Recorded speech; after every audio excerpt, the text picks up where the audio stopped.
안녕하세요.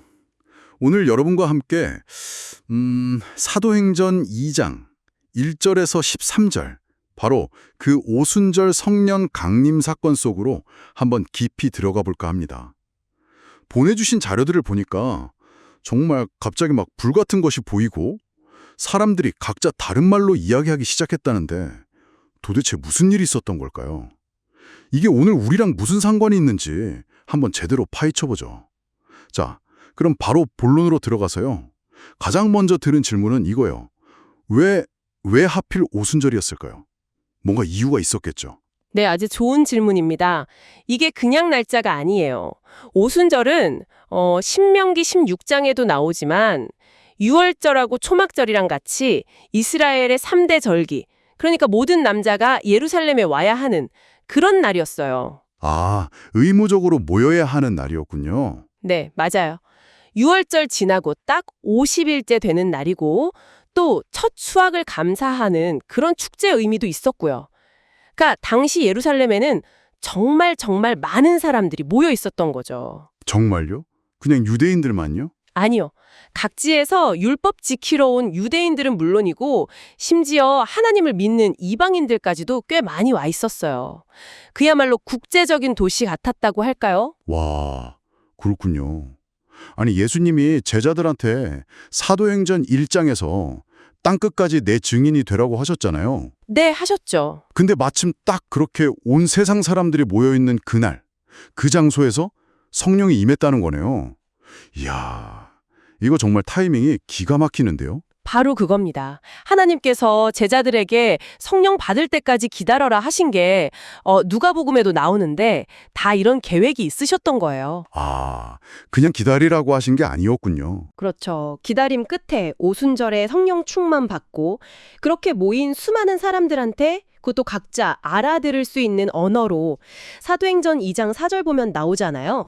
그렇게 복음을 전하게 된 건 진짜 하나님의 완벽한 계획이었죠. 각자 알아들을 수 있는 언어라.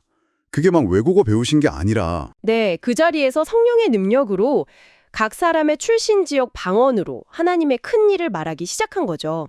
예루살렘에서부터 온 유대, 사마리아, 땅끝까지 복음이 퍼져 나가게 하시려는 어찌 보면 가장 효율적인 방법이랄까요? 와, 효율성까지.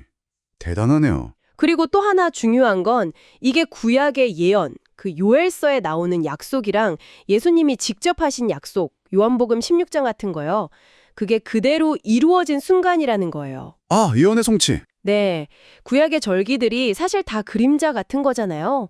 유월절이 예수님 십자가 죽음으로 또 초실절이 예수님 부활의 첫 열매로 성취된 것처럼 이 오순절 성령 강림은 이제 본격적인 하나님 나라 복음의 첫 수확, 그러니까 교회의 공식적인 시작을 알리는 사건이었던 셈이죠. 교회 시작.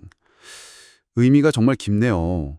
근데 그렇게 놀라운 일이 벌어졌는데 현장에 있던 사람들 반응은 좀 어땠을까요? 다들 막 와, 대단하다 이랬을 것 같진 않은데. 맞아요. 성경 보면 아주 흥미롭게도 반응이 딱 세 갈래로 나뉘어요. 세 갈래요. 네, 첫 번째는 당연히 성령 받은 120명 제자들이죠. 이 사람들은 담대하게 예수님의 부활을 막 증언하기 시작했고요. 네, 그건 그렇겠죠?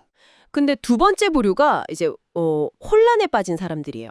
사도행전 2장 7절 같은 데 보면 아니 저 사람들 다 갈릴리 사람 아니야? 이러면서 깜짝 놀라는 장면이 나오거든요. 아, 갈릴리 사람이 왜요? 당시 갈릴리가 약간 좀 변방 취급. 네, 약간 무시당하는 그런 분위기가 있었어요. 요한복음에도 그런 뉘앙스가 나오죠. 근데 그런 갈릴리 출신들이 자기들 고향말로 유창하게 하나님의 일을 말하니까 이게 도무지 이해가 안 되고 당황스러웠던 거죠. 이게 어떻게 된 일이지 하면서요. 하긴 평균이 있었으면 더 놀랐겠네요. 어쩌면 하나님은 일부러 그렇게 좀 사람들이 예상 못한 곳에서 일하시는 걸 보여주신 걸까요? 충분히 그럴 수 있습니다. 베들레헴 마구간도 그렇고 갈릴리도 그렇고 종종 그렇게 낮고 평범해 보이는 곳을 통해 일하시잖아요. 그렇네요. 그럼 마지막 세 번째 반응은 뭐였어요? 이게 좀 안타까운데 조롱하는 사람들이었어요. 어떤 사람들은 아예 대놓고 저 사람들 세술에 취했다 이러면서 비웃었다고 나와요. 사도행전 2장 13절에요. 술 취했다고요? 성령의 역사를 그렇게 봤다는 거예요? 네, 전혀 이해를 못한 거죠. 그냥 술주정 부리는 걸로 치부해버린 거예요. 근데 여기서 진짜 중요한 포인트는 이 세 가지 반응, 순종, 의심과 혼란, 그리고 조롱, 이게 다 하나님을 안다고 하는 사람들 사이에서 나왔다는 거예요.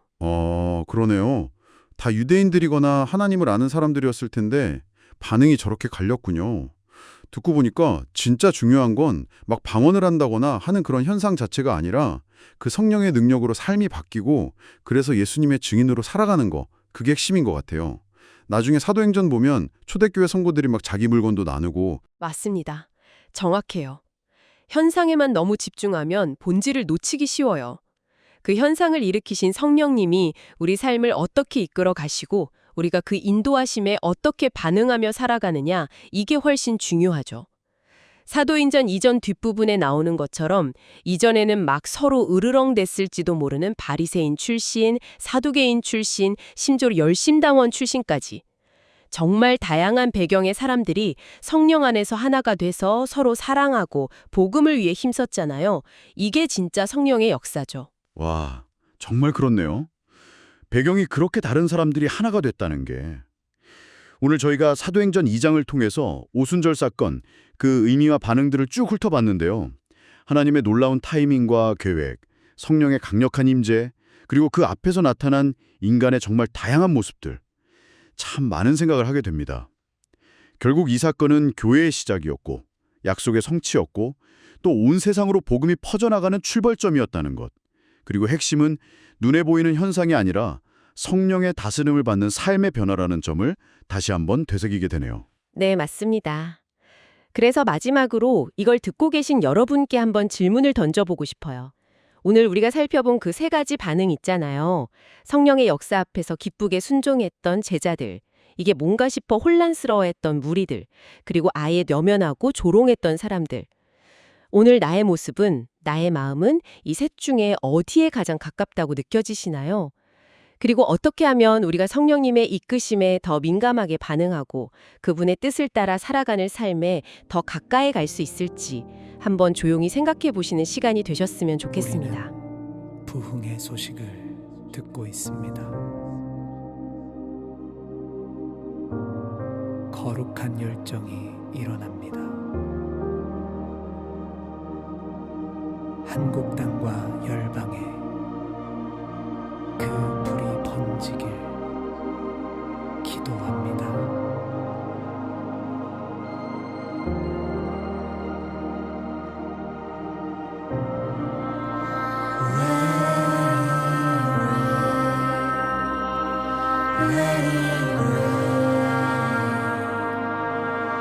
Open the floodgates of heaven.